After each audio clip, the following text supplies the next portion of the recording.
Saya katakan bahwasanya Al-Imam Nawawi membolehkan bid'ah hasanah. Al-Imam Al-Iz bin Abdissalam juga membolehkan bid'ah hasanah. Al-Imam Syafi'i juga membolehkan bid'ah hasanah. Tetapi bid'ah hasanah yang dimaksud oleh mereka para imam bukan yang dimaksud oleh masyarakat umum. Yang dimaksud dengan bid'ah hasanah oleh mereka adalah sarana-sarana. Adalah sarana-sarana. Contohnya apa? Makanya saya akan bacakan di sini perkataan Al-Iz bin Abdissalam tentang yang dimaksud oleh bid'ah hasanah oleh beliau. Al-Iz bin Abdissalam ini ulama besar mazhab Syafi'iyah yang dinukil perkataannya oleh Imam Nawawi sehingga mengatakan bahwasanya bid'ah terbagi menjadi 5. Dia mengatakan bid'ah terbagi menjadi 5. Dan sebelum saya membacakan perkataan beliau, saya ingin jelaskan yang dimaksud dengan bid'ah hasanah oleh para ulama Syafi'iyah adalah hal-hal yang berkaitan dengan sarana, bukan ritual. Contohnya mereka mengatakan di antara bid'ah hasanah, bid'ah yang wajib atau bid'ah yang mustahab, contohnya bikin jembatan, contohnya bikin pondok. Bikin pondok ada enggak di zaman Nabi? Pondok ada enggak di zaman Nabi? Enggak ada. Di zaman Nabi orang belajar di masjid, enggak ada pondok. Tetapi di zaman sekarang dibuat pondok. Pondok itu bukan ritual ibadah, tapi pondok itu sarana untuk bisa belajar agama.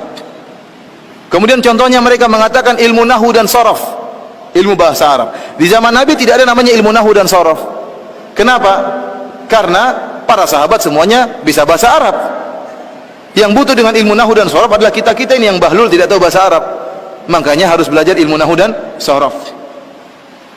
Ini tidak ada di zaman Nabi, namun ada di zaman sekarang, dan ini bukan ritual, tapi dia merupakan sarana untuk bisa memahami bahasa Arab. Contohnya lagi ilmu jarh wa ta'dil. Ilmu jarh wa ta'dil adalah ilmu untuk mempelajari dan mengetahui kredibilitas para perawi hadis. Hadis diriwayatkan oleh para perawi. Kita harus tahu bagaimana kredibilitas para perawi ini. Bisa enggak diambil periwayatannya atau tidak? Di zaman Nabi ilmu ini tidak ada. Kenapa? Karena para sahabat langsung meriwayatkan hadis dari Nabi, tidak melalui perantara perawi.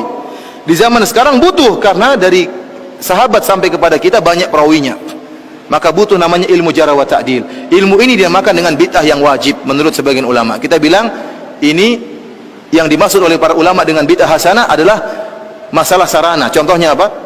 Mikrofon, ini juga bid'ah, tapi dia sarana. Contohnya mereka mengatakan bid'ah hasanah adalah pengumpulan Al-Quran. Di zaman Nabi tidak ada pengumpulan Al-Quran, tetapi Al-Quran ditulis dalam lembaran-lembaran yang terpisah-pisah.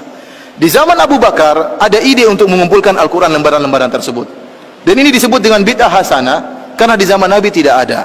Tetapi pada hakikatnya dia bukan ritual ibadah, tetapi dia sarana untuk mempelajari Al-Quran. Maka butuh lembaran-lembaran tersebut dikumpulkan.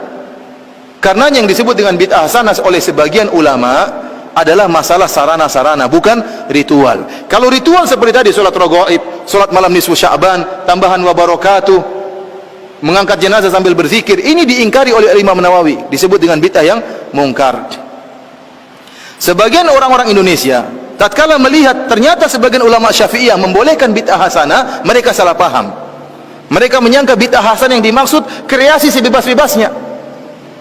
Padahal tidak, yang dimaksud dengan bid'ah hasanah adalah masalah sarana dan sarana, bukan membuat ritual ibadah yang baru.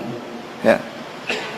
Karena lihat, tatkala Imam Al-Iz bin Abdissalam mengatakan bid'ah terbagi menjadi bid'ah yang wajib, bid'ah yang haram, bid'ah yang mandub, dan bid'ah yang makruh, dan bid'ah yang mubah.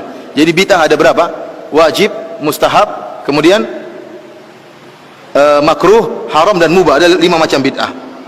Kemudian beliau menyatakan ada beberapa contoh bid'ah yang wajib, kata beliau. Yang pertama, berkecimpung dalam ilmu nahwu, yang dengan ilmu tersebut dipahami perkataan Allah dan perkataan Rasulullah. Hal ini hukumnya wajib.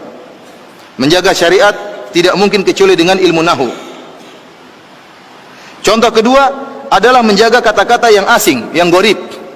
Jadi di zaman Nabi tidak ada penulisan kata-kata gharib. Jadi ada bahasa Arab, bahasa yang luas, dan Nabi dan para sahabat mengerti bahasa Arab dengan detail.